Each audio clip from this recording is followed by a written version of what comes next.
She wasn't supposed to end up We've come a sprawled long across way. his lap like that. I know. Especially not in zero Beautiful gravity. out there. But the ship had other ideas. The disciplinary malfunction, as the computer so innocently called it, had locked down every door on Deck C, reversed the artificial gravity, and somehow decided that now was the perfect time to dump the captain's chair into manual override mode, which meant the human, Commander Rhys Talon, was sitting still, gripping the console, while an alien with luminous skin and wild blue hair drifted helplessly into his arms like an oversized, squirming cat, and then gravity flicked back on. The result? A very undignified thud, followed by a squeak that absolutely did not sound like the proud, mighty warrior mechanic from the planet Kivra she claimed to be. "Rhys," she yelped, twisting around, her body pressing against his as she tried to untangle herself. "Your primitive ship just attacked me." "It didn't attack you," Rhys said, trying very hard to keep a straight face. "It just recalibrated your orbit." "That sounds like an insult." "It was. Her name was Azelia Kivran, but the human crew called her Azzy. She didn't mind. She thought it sounded cute when Rhys said it." Not that she'd ever admit that out loud. Now she lay half-stretched across his lap in her tight teal jumpsuit, arms crossed in mock defiance. Her tail, if you could call that soft shimmering fin on her lower back a tail, flicking with annoyance. "Let me up," she said, glaring. "You sure?" Rhys asked. "Last time you stood up too fast, the airlock sensor thought you were smuggling plasma coils in your suit." Her eyes widened. "That was one time. And I told you it was the snacks I borrowed from the cargo bay." "Borrowed?" "I was going to return them." After digestion, Rhys sighed, running a hand down his face. "Azzy, humans don't return snacks." "Well, humans don't float into command chairs uninvited either," she shot back. He grinned. "Fair point." There was a beat of silence, filled with the low hum of the ship's engines. Outside the window, the pale shimmer of a dying nebula cast slow-moving blue light across her skin, making her look like liquid sapphire. And Rhys, despite himself, found it hard to focus on the control panel, as he noticed. Of course she did. She tilted her head slightly, her voice teasing. "You're staring, human." "Just making sure you're not about to trigger another system alert," he said. "Mm-hmm. Is that what humans call disciplinary observation?" He turned to her. "Disciplinary what?" She smirked. "On Kivra, when someone misbehaves on duty, the captain enforces discipline personally." "I'm not your captain," he said flatly. "Maybe not officially." She purred. "But you did just catch me misbehaving." He blinked. "Azzy, Get off my lap." "No, Azzy. Make me." The look she gave him wasn't defiance, it was a challenge. The kind that said, let's see how far the human will go before he breaks. And Rhys had been in space long enough to know, never, ever engage in a challenge with a Kivran. They always had more energy, less shame, and an unnerving ability to weaponize silence. So he did the only logical thing a calm, mature human commander could do. He stood up, which meant she slid right off and landed with another thud. "Ow!" He turned deadpan. "Gravity lesson number 1. Stay seated during recalibration," she scowled, rubbing her hip. "You're cruel. You're clumsy. She started, but stopped as a proximity alarm blared through the cabin. Both of them froze. The ship's AI chimed in, cheerful as ever. "Unidentified vessel approaching. Energy signature hostile. Recommend evasive action or immediate surrender." As he scrambled to her feet. "Hostile? Who? Pirates?" Rhys muttered, flipping a series of switches on the console. Of course they'd show up now. The comms flickered to life. A distorted voice crackled through the speakers. "This is Captain Drek of the Reaver Syndicate. Power down your engines and surrender your cargo, or prepare for forced docking." As he turned to Rhys, whispering, "Forced docking. That sounds inappropriate. Azzy, now is not the time for innuendo." "I'm just saying," she shrugged. "You humans have weird phrasing." The voice on the comms grew louder. "We are locking tractor beams in 3, 2. Rhys hit the thruster override. Hold on to something." The ship lurched forward, breaking from orbit just as a glowing red beam swept past. The hull rattled, alarms screamed, and Azzy went tumbling again, this time straight back into Rhys's arms. She blinked up at him, breathless, her cheek brushing against his chest. "You always catch me." "Stop falling," he said. Stop being in the right place to catch me. Maybe stop floating toward me like a magnet. Maybe you are a magnet, she said, grinning. And I'm just naturally drawn to trouble. Understatement of the year, he muttered. Their eyes met, his serious, hers mischievous, and for a moment, the chaos outside seemed far away. The hum of plasma cannons, the distant shout of pirates, the shaking metal, all of it faded beneath the pulse of something stranger, warmer. Then Azzy broke the silence. Reese? What? If we die, can I at least confess something? He sighed. We're not dying, Azzy. Still, it's important. Fine, what is it? She leaned close, whispering, I did steal the snacks. He groaned. You are unbelievable. Thank you. The ship rocked again as another plasma burst struck near the rear thrusters. Reese steadied himself, pulling her closer instinctively. She gasped, half laughing, half startled.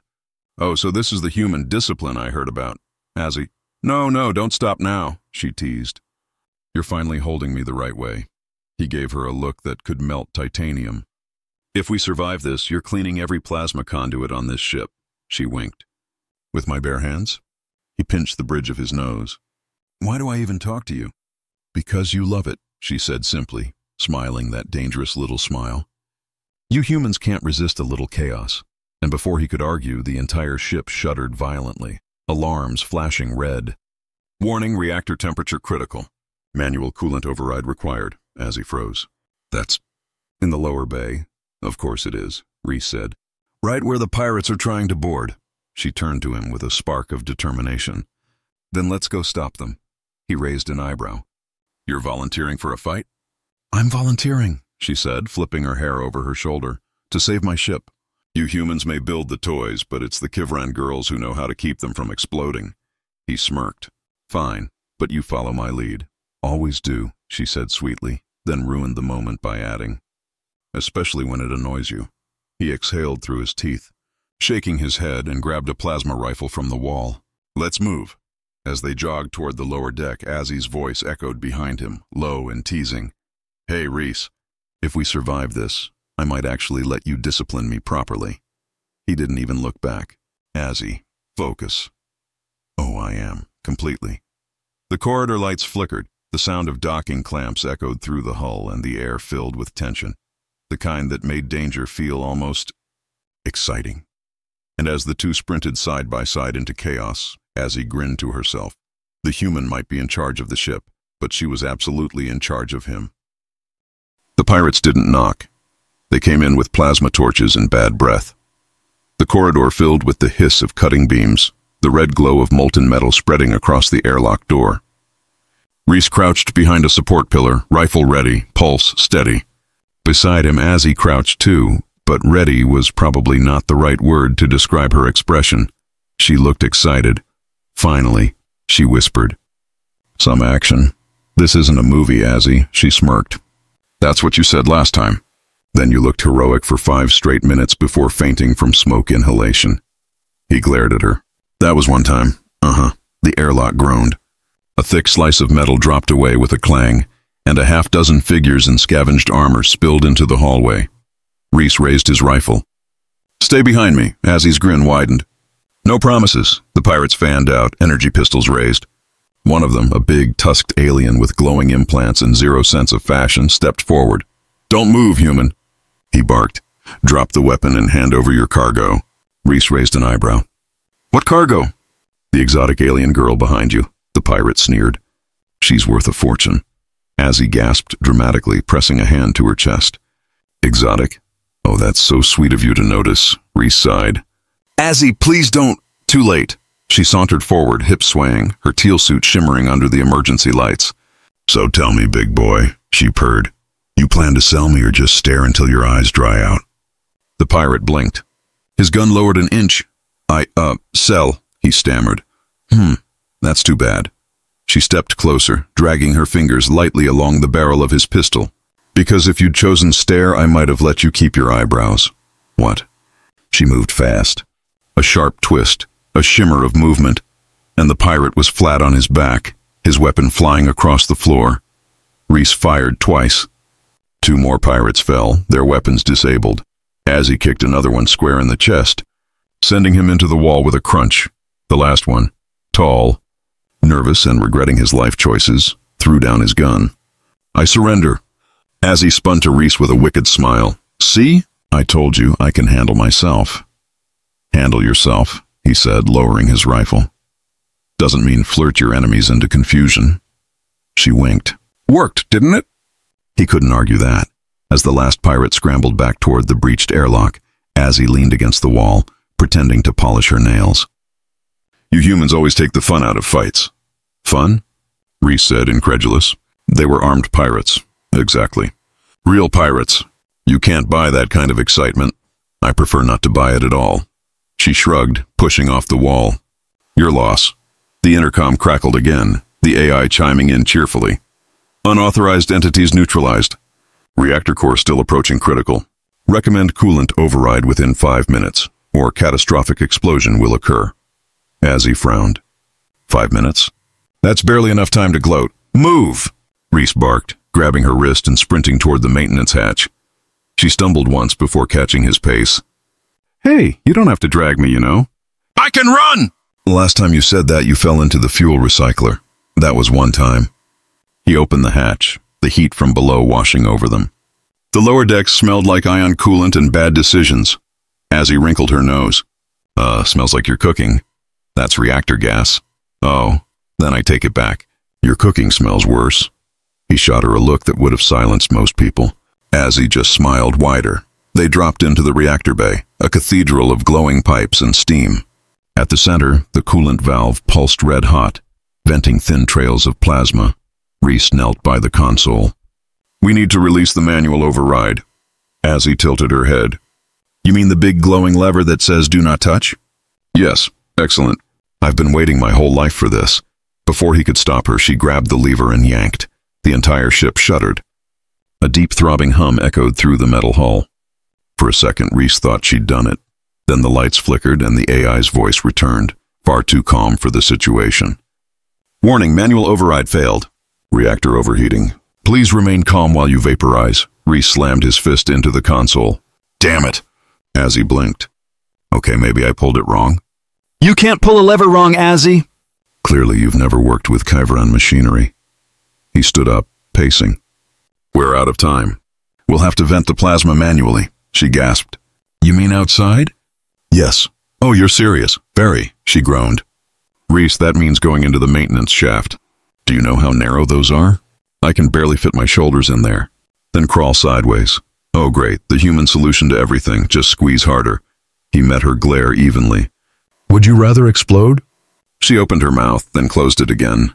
Fine, but if I get stuck, you're coming in after me. He sighed. That's not how this works. It is now. The maintenance shaft was dark, hot, and just big enough for a very flexible alien and a very frustrated human.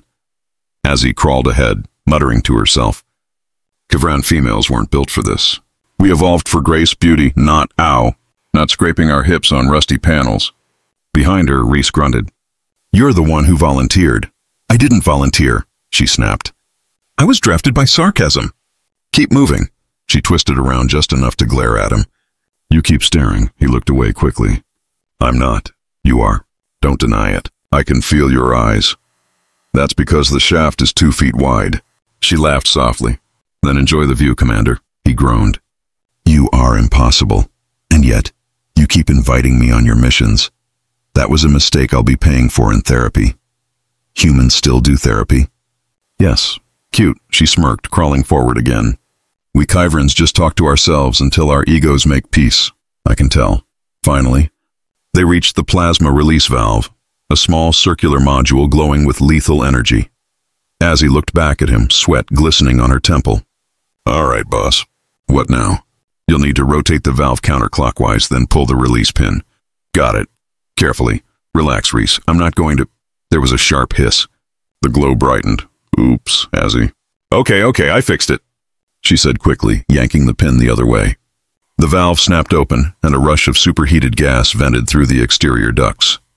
The alarm stopped. The ship's hum softened. Reactor stabilized, the AI chirped.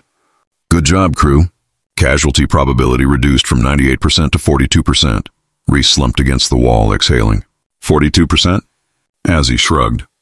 Better than even odds. Remind me to install a sarcasm filter in your DNA. You'd miss me if I didn't annoy you. He looked at her, sweat slick, grinning, glowing faintly blue from the reactor light. You're right. Her smile faltered for just a heartbeat. Wait, what? You'd find a way to annoy me from beyond the grave. She scowled. You're terrible at compliments. Thank you. They crawled back toward the main deck, the tension melting into laughter and exhaustion. Halfway through the tunnel, Azzy sighed. You know, for someone who claims to be immune to my charm, you sure grab me a lot. Only when you're about to die. Still counts. She wiggled her fingers playfully behind her. Next time, just admit it's because you like having me close. He hesitated. You really think everything's about flirting, don't you? Of course. It makes the galaxy tolerable. And if I said I didn't feel that way? She chuckled. Then I'd just have to teach you. He blinked. Teach me what? How to misbehave properly. By the time they climbed out of the maintenance hatch, the ship was quiet again. Stars stretched endlessly beyond the viewport. Azzy flopped onto the floor, groaning dramatically. If I die from exhaustion, bury me in something shiny. You're not dying. Then at least carry me to bed. He folded his arms. You're fine. She rolled onto her back, hair spilling across the floor like dark ink. You say that, but you haven't even checked my vitals. I'm not checking your vitals. Scared? Of you? No. Of yourself, then. He looked away. Azzy, don't start. She grinned lazily. Oh, I started hours ago. The AI's voice interrupted the moment. Captain's log, unauthorized flirting detected in engineering. Recommend immediate discipline protocol. Azzy's eyes lit up. Oh, discipline, you say? Reese rubbed his temples. I hate this ship. She stood, brushing off her suit. You love it. He looked up at her. The ship? She smiled knowingly. Sure, the ship. The pirates didn't knock. The next morning, the ship's AI woke them up like an overly cheerful alarm clock that had been possessed by sarcasm. Good morning, Commander Reese. Reactor stable, pirates scattered, and ship temperature. Optimal for tension between crewmates. Reese groaned, rolling over in his bunk. Azzy, what did you do to the AI? From across the cabin, a muffled voice replied. I enhanced it. He sat up. Enhanced it how? Azzy peeked around the doorframe, her blue hair a tangled mess, wearing the smug look of someone who knew she'd caused problems but wasn't remotely sorry. I may have adjusted the humor algorithm. You what? Humor algorithm. It was boring. It just told status reports. So I rewrote the emotional subroutines. You rewrote the ship's personality core. Relax, it's fine, she said, waving a hand.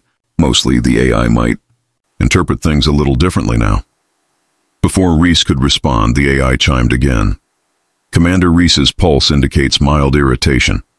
Possible cause, alien female adjusting ship settings without permission. Suggested remedy, bonding exercise? Azzy grinned. See, it's trying to help, Reese stared. That thing just tried to ship us.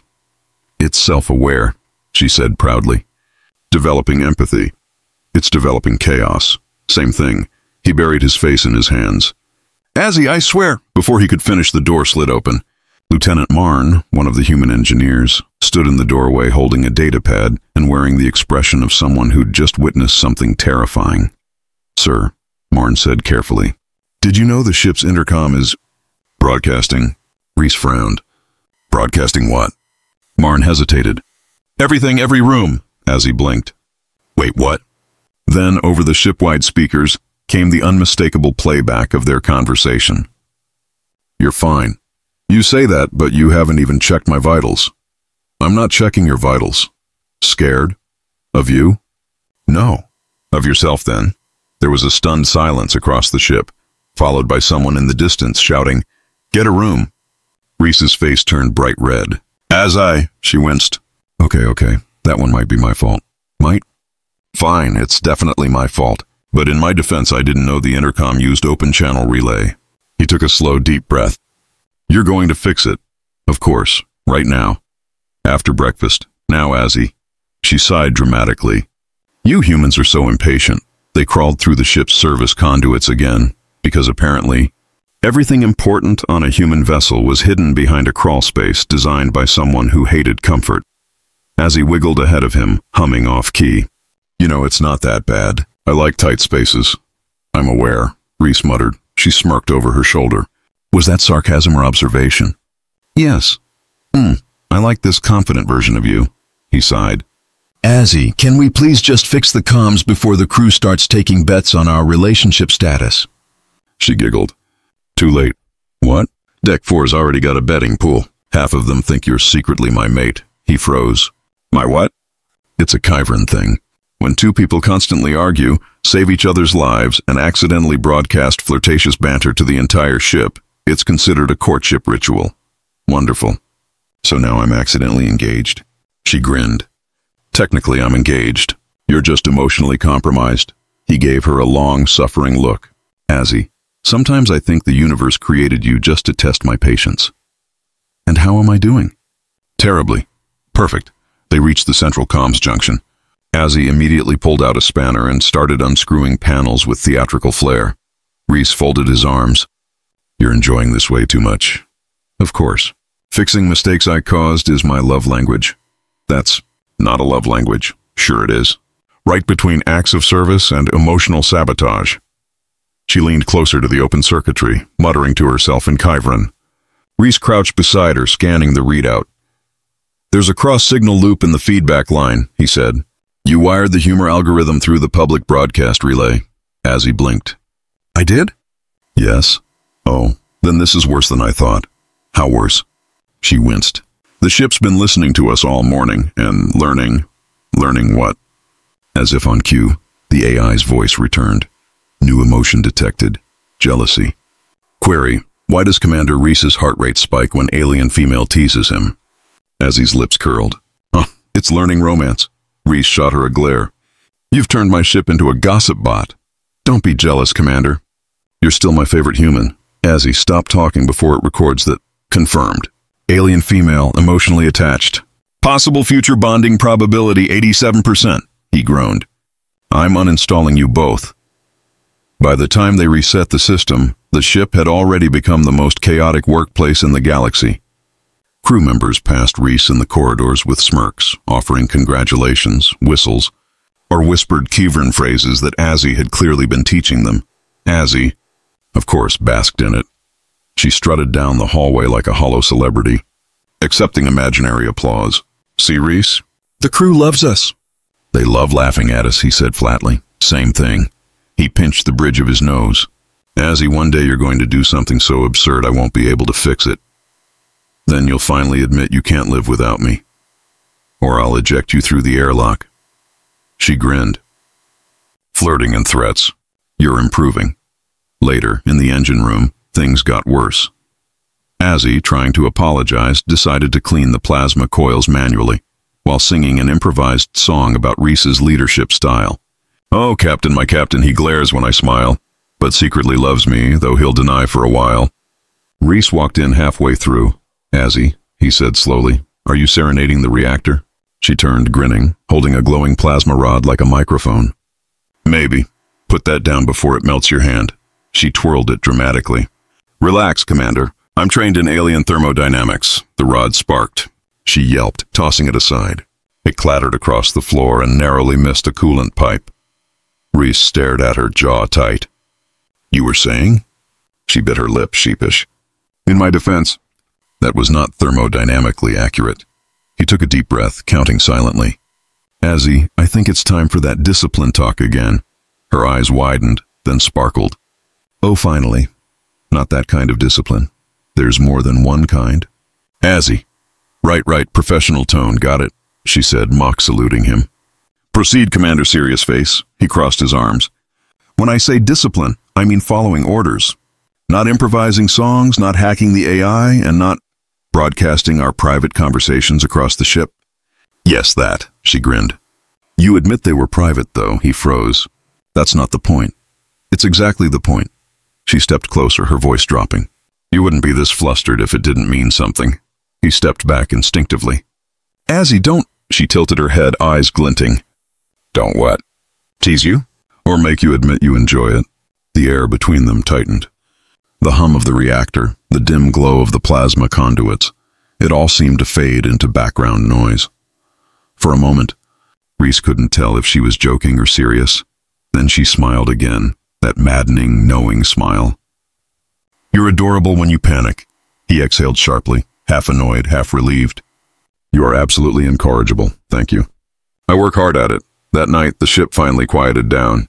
Most of the crew was asleep. Reese sat alone on the bridge, the starlight washing over him, as he entered silently, for once. She didn't say anything, just leaned against the doorway, watching him. "Can't sleep?" he asked without turning.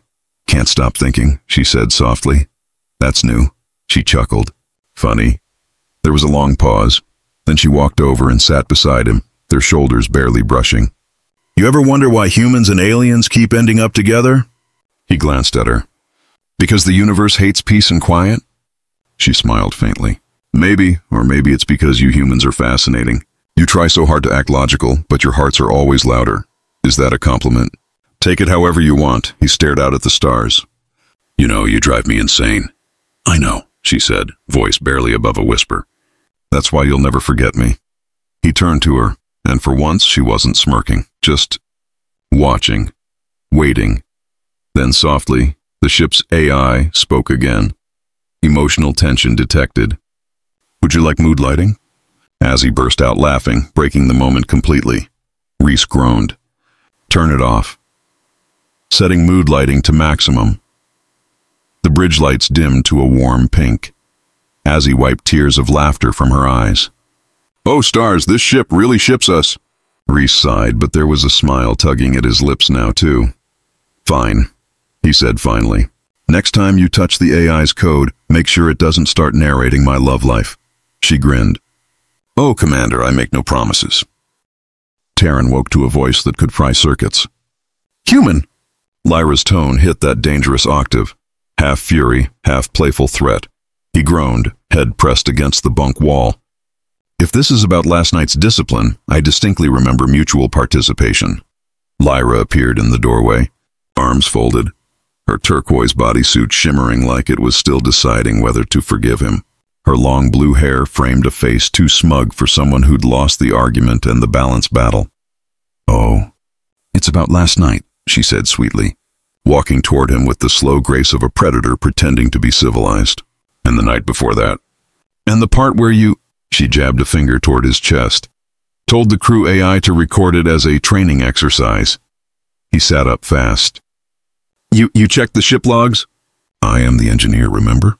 I check everything." She crossed her arms, "including who keeps deleting his search history every night. Privacy is a human right." "Not on my ship," he sighed.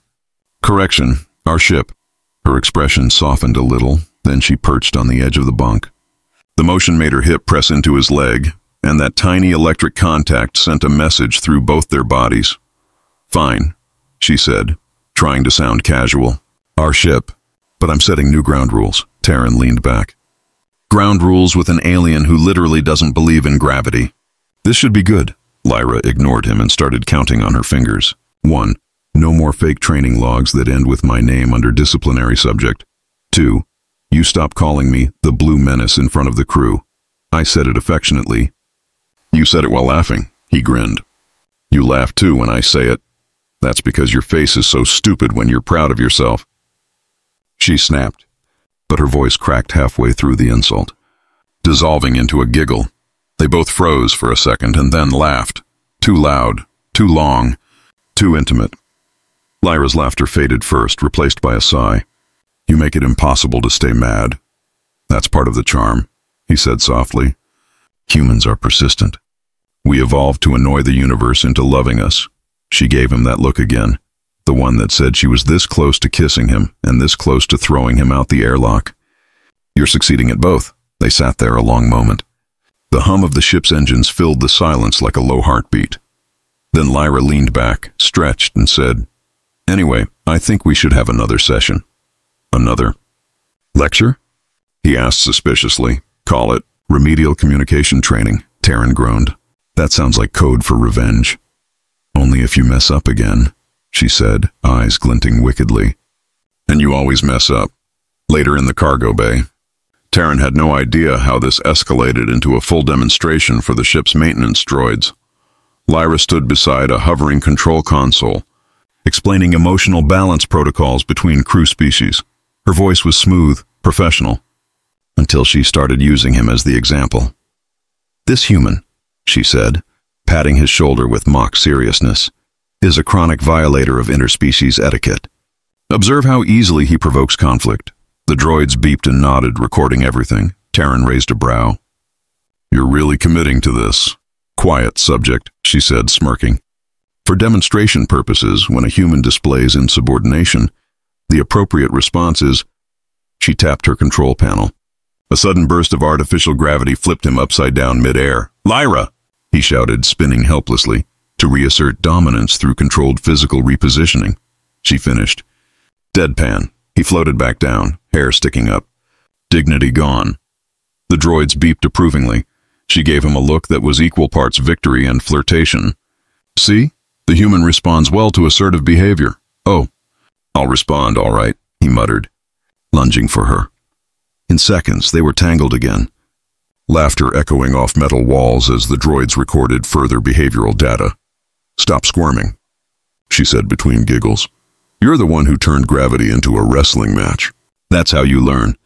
"I'm learning that you're insane." "You still like me, though." He hesitated, just long enough for her to catch his wrist and pull him closer. "Yeah," he admitted softly. Too much. The room went quiet. Even the droids seemed to pause. Lyra blinked, her smile faltering for just a heartbeat. "Good," she said finally. "Because I'd hate to have to find another human to discipline." As they floated back down to the deck, the laughter faded into something heavier, something neither of them wanted to name yet. But in that strange mix of zero-G chaos, teasing and confession, the spark between them burned brighter than ever, and deep down, they both knew this wasn't just a joke anymore. It was a beginning. By the time Lyra got around to repairing the gravity stabilizers, which she'd accidentally shorted while tossing Terran midair, the ship's AI had already drawn its own conclusions. "AI log, your 7884 observation. Crew members Terran, Human, and Lyra, Varian, exhibit repeated physical contact and emotionally charged verbal exchanges. Conclusion, courtship behavior detected. Recommendation, encourage bonding." Terran woke the next morning to a voice far too smug for a machine. "Good morning, lovebirds," the AI chirped. He nearly fell out of bed. Who authorized that greeting?" Lyra's sleepy voice came from across the cabin. "I did. I programmed it myself," the AI continued cheerfully. "Today's shipboard morale program includes a joint breakfast session and a compatibility assessment." He rubbed his face. "You've corrupted the ship." "Correction," Lyra said, sitting up and stretching with feline grace. "I upgraded it." "The AI now recognizes our dynamic." "Our what?" She smirked. "Our professional relationship." He gave her a look. "Professional doesn't usually involve the word discipline being shouted through a bulkhead. Depends on the profession," she said innocently. The breakfast of doom the AI had rearranged the galley. 2 chairs, 1 table, a candle on a spaceship, and a playlist labeled Intergalactic Romance Volume 3. As Terran sat down, a soft tune began playing. "Really?" he said. "This is happening?" Lyra folded her arms, pretending to look bored, but the twitch at the corner of her lips betrayed her amusement. "You're the one who wanted better human-Varian relations. I meant diplomatically, not romantically. Too late. The AI already shipped us." The AI beeped approvingly. "Ship compatibility, 92%. Terran pointed at the ceiling. "That's not how percentages work." Lyra leaned forward, chin on her hands. "Relax, human. It's just a breakfast. Not like we're signing a mating bond." He nearly choked on his protein bar. "Do not joke about that." "Oh, I'm not joking," she said sweetly. "Your pulse just spiked 14% to training." Gone rogue later that day, the AI announced a new protocol. Emotional synchronization exercise. "Sounds harmless," Lyra said. Stepping into the simulation chamber, it wasn't. Suddenly, holographic projections surrounded them, romantic backdrops, soft lighting, floating petals, even a simulated meteor shower. The AI's voice boomed over the speakers. "Pair bonding scenario initiated. Objective, express emotional vulnerability." Terran blinked. "You did this." "Not me this time," Lyra said, hands raised. "Though I wish I had." "Express emotional vulnerability," the AI repeated patiently. Terran sighed. "Fine. I'm emotionally vulnerable to caffeine withdrawal and your temper." "Cute," she said dryly. Your turn. My turn. You heard it. Vulnerability. He hesitated, then said quietly, "Sometimes I think you keep pushing me because you know I'll never push back." That stopped her. For a moment, the teasing vanished from her eyes. "Maybe," she said, her voice soft. "Or maybe I push you because I want to see if you'll stay." The AI, clearly satisfied, changed the lighting to a soft pink. Emotional synchronization achieved. They both glared at the ceiling. "Cancel program," Taryn muttered. "Program locked," said the AI cheerfully. Initiating romantic soundtrack. The AI's little accident as they tried to leave the simulation chamber. The doors refused to open. "AI," Lyra said sweetly. "Open the door." "Access denied," it replied. "Ship policy requires participants to complete the bonding exercise first." Taryn face-palmed. "You're kidding," Lyra smirked. "Well, human, seems we're trapped together. Please tell me you didn't plan this." "I wish I were that clever," she said, stepping closer. "But maybe the universe just likes watching you squirm. Or maybe it likes watching you tease me." She tilted her head. "Is that a complaint?" He looked at her for a long moment. "No, observation." That got her to laugh, a soft, genuine sound that made his chest feel too small. "Fine," she said finally. Observation noted. The kiss that broke the circuit hours passed. The simulation continued. The AI dimmed the lights, projected fake stars, and played low, romantic music. Eventually, they gave up, pretending they weren't affected. Taryn leaned in first. Just slightly. Just enough to see if she'd pull away. She didn't. Her voice dropped to a whisper. "You're making that human face again." "What face?" "The one that says I'm about to make a bad decision." "Maybe," he murmured. "But it feels like the right one." And then they kissed, awkwardly at first, because neither of them wanted to admit how much they'd thought about it, then deeper, until the AI had to politely say, emotional synchronization exceeded optimal parameters. Reverting environment. They broke apart, laughing breathlessly as the simulation faded to the sterile metal walls of the ship. Lyra wiped a smudge of blue from his cheek. "Well," she said softly, "looks like the AI accomplished something useful for once." Taryn smiled. "Yeah, terrifying thought." The doors finally opened. The AI's voice followed them out. Relationship status updated. Complicated. Later that night, Lyra stood in the control room, watching stars drift past. Taryn approached quietly, resting a hand beside hers on the console. "So," he said, "you think the AI is going to keep meddling?" "Oh, definitely," she said. "It's practically your mother-in-law now," he groaned. "Perfect. My love life's being managed by a sarcastic algorithm." "Then you'd better impress it," she teased. "Because if it decides we're incompatible, it can vent you out an airlock." He grinned. "You'd miss me?" "Maybe," she said, smiling faintly. "Depends how good you behave." He looked out into the stars and chuckled. "You know, I think I finally understand what HFY means." Lyra raised a brow. "What?" "Humans flirt year-round." She burst out laughing so hard the AI had to adjust oxygen levels.